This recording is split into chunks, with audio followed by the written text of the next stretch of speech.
Recording in progress. Mary Jane Sharratt here with another top tip for EFT practitioners. Today's video, I'm going to talk about reflecting on all your sessions. Now, you may do this anyway, in which case, whiz on to the next video.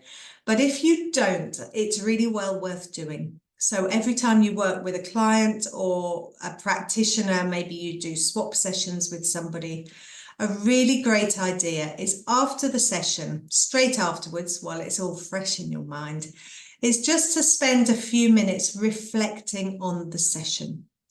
And great questions you can ask yourself. What went well? So what did I like? What seemed to go well? Where did it flow? What didn't go so well? What might I do differently on another occasion?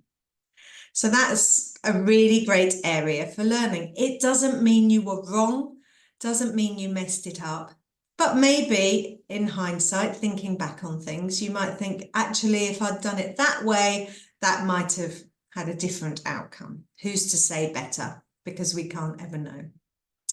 What did I like about the session? So which parts were the most rewarding for me?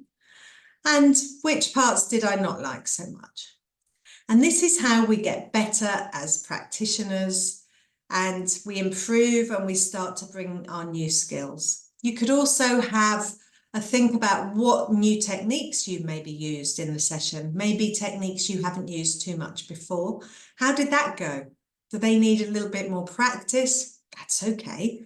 The first time you drove a car probably wasn't a screaming success. There's probably a few issues with it.